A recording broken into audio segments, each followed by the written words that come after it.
Greeting you through the static of the airwaves. From the Great Plains, my name is Chance, and you're tuned in to the Mystery Report.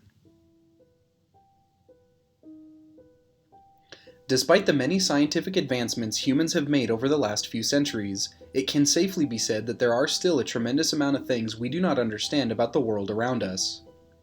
I feel it would be irresponsible to operate on the assumption that the only things that are real are those which we can see right in front of us or hold in our two hands. I do sincerely believe that there are forces at work in the greater world that we are perhaps unable to fully perceive, and perhaps these forces are less benevolent than some would hope. There are countless individuals who claim to have seen or experienced things that are beyond prevailing explanations, be it spirits, cryptids, unexplained lights in the sky, or anything else that challenges perceptions. There are vast numbers of reports of phenomena that seem imperceptible to many.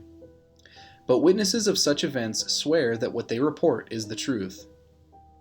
In tonight's episode, I will relay to you one man's tale of such an encounter with forces beyond his understanding. Forces whose motives seem benign at best and possibly malevolent at worst. This man's name is Travis Walton, and what I am about to tell you is the story of his own reported alien abduction. It all started November 5th, 1975. Travis Walton was 22 years old, working on a logging crew in the Apache Sitgreaves National Forest in eastern Arizona, not far from the town of Snowflake where he lived. His crew consisted of 6 other men, and when they had finished their work for the day, they packed up their equipment and began heading home in a pickup truck piloted by the crew boss Mike Rogers. As they made their way through the evening woods, a strange light shining through the trees caught their attention. They made their way closer to the eerie light, and eventually came to a clearing and found its apparent source, a strange object hovering about 20 feet above the ground. This object has been described as resembling 2 pie tins placed atop each other edge to edge, with an upside-down bowl placed on top. This is reminiscent of typical reports of such objects. It was estimated to be around 20 feet in diameter and approximately 8 feet in height. It hovered over the clearing, unmoving and noiseless. As the men stared transfixed at the craft, Travis surprised them by exiting the vehicle. He then began to approach it, as if compelled to do so. The forest around the craft was bathed in a surreal light, and Travis stared at the object for a while, noting the stark juxtaposition of something so technologically advanced in such a rugged wilderness. But such reverence was violently interrupted by a flash of light that lit up the surrounding forest brighter than daylight. A bluish-green beam of light, which seemed to come from the bottom of the craft, struck Travis Walton and sent him flying backwards. This beam of light was described by witnesses as being like a bolt of lightning engulfed in a blue flame. Travis would go on to say that he does not remember being hit with the light, but after the impact he was sent flying backwards, landing on the ground motionless. Mike Rogers panicked, along with the other men, and sped the truck away from the scene, wishing to get as far away from the object as possible. He drove through the forest in a frenzy, asking the other men if the object was following them, and when the others were too shocked to speak, he tried looking through the mirrors and sticking his head out to try and spot the craft, but to no avail. After a little while of driving through the darkness and seeing as the craft was not pursuing them, the men regained some of their composure. They decided amongst themselves that they needed to go back and try to find Travis. Mike turned the truck around and they headed back towards the scene of the bizarre event.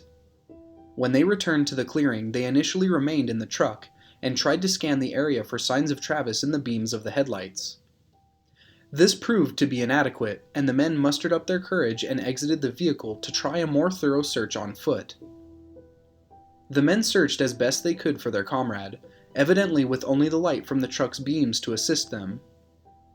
They searched the area while calling his name, but received no reply, and strangely enough found no sign of the man or the apparent beam, no burn or scorch marks on the ground, and no signs of any apparent struggle. It was eventually decided that there was nothing more they could do for their friend except drive to the small town of Heber, Arizona, and alert the sheriff. Upon hearing the story the men told of a supposed flying saucer abducting their friend, the authorities were understandably skeptical. Despite the initial disbelief of the story, Deputy Sheriff Chuck Ellison would note the frantic and distraught state all the men were in, and would later state that in his opinion, if the men were acting, they were awfully good at it. Sheriff Marlin Gillespie would interview the men, and it was decided that a search would be conducted of the area where Travis went missing. As in the previous search performed by the loggers, no evidence was found. In light of the circumstances, the authorities began to suspect that the crew had something to do with the disappearance. In spite of pressures from law enforcement, every man of the crew stuck to the story of the UFO abduction. On November 11th, polygraph tests were administered to each individual. Examples of the types of questions that were asked include if any of the men had harmed Travis Walton, if they had indeed witnessed a UFO, and were they telling the truth. There has been some debate as to the veracity of the polygraph method of determining if someone is telling the truth, and some will undoubtedly say that such evidence is not adequate enough to stake a life on, but for all it's worth, 5 of the 6 men's polygraph tests came back to show that they were telling the truth, except for that of Alan Dallas, whose test returned inconclusive.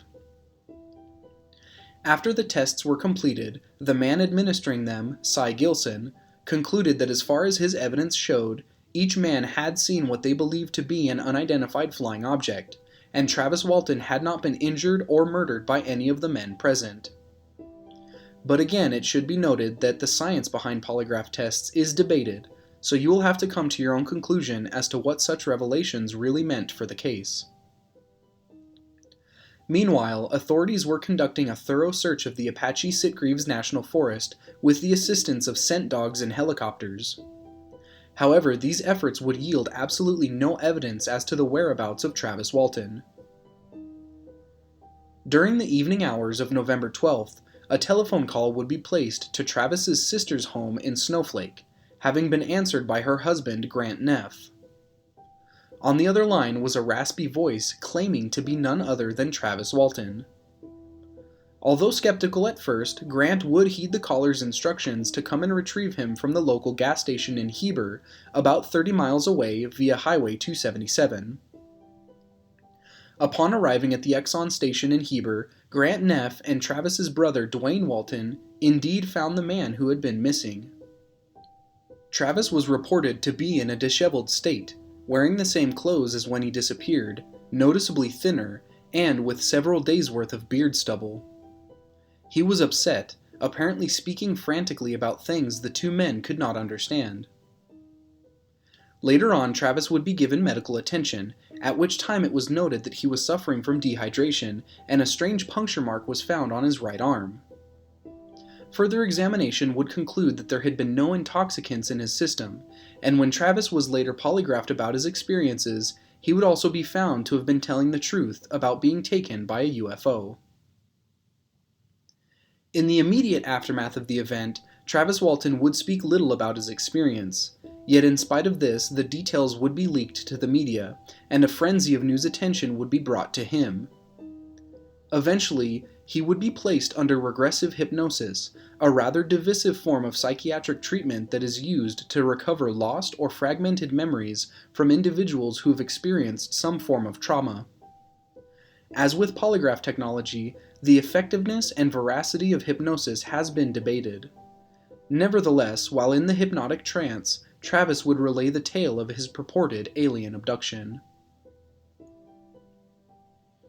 After blacking out just prior to being hit with the beam of light from the craft, Travis would wake up in what he assumed at the time was a medical chamber of sorts. He recalled being surrounded by what appeared to be 3 doctors at first, wearing orange jumpsuits. When he regained his senses, he realized that these beings were not human.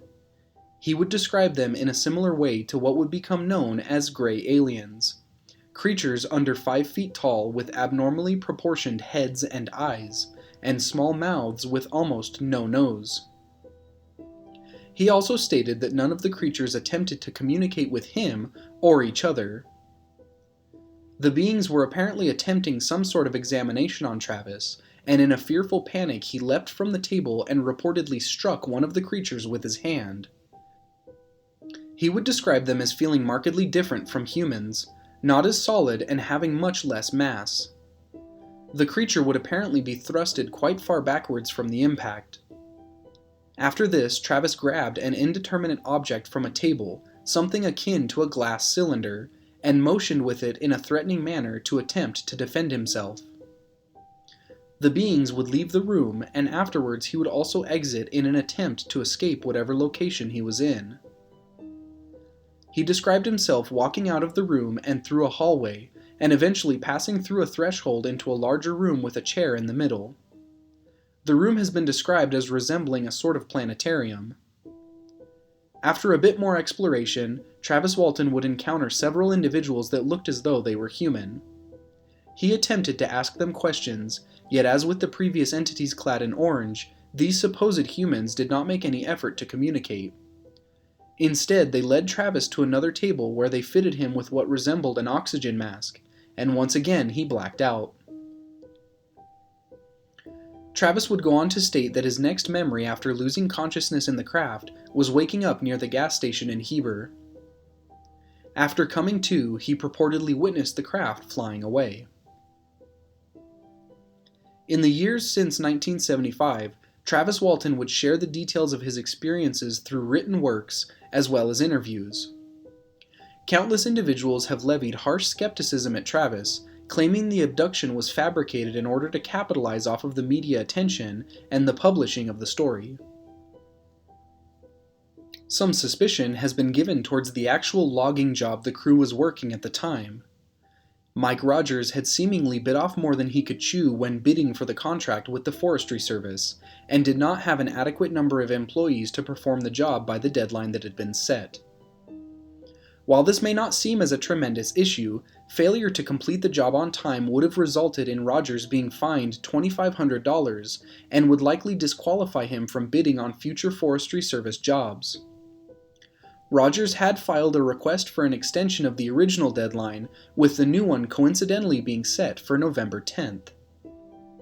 Forestry Service contracts allowed for delinquencies in completion to be excused due to, quote, acts of God, or circumstances beyond the control of the workers.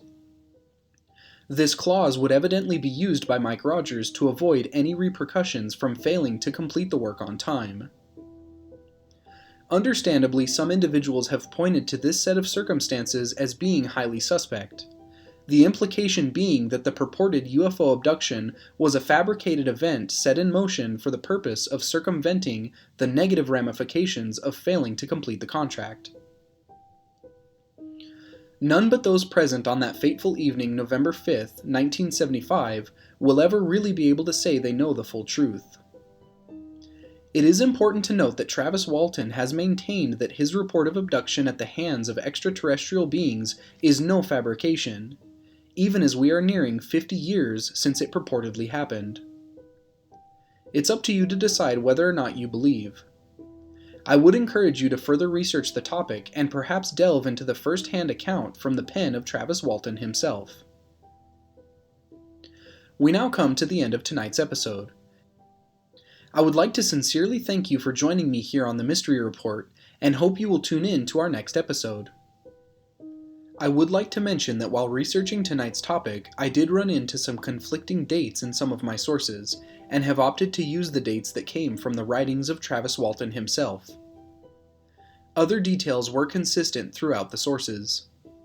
As always, links to all references can be found in the show notes.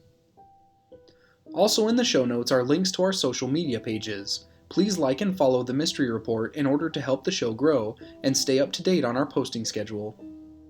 Leaving a positive review and following the show on the site where you listen also helps us immensely. Good night to you all, and remember to keep your eyes to the sky. You never know what you might see.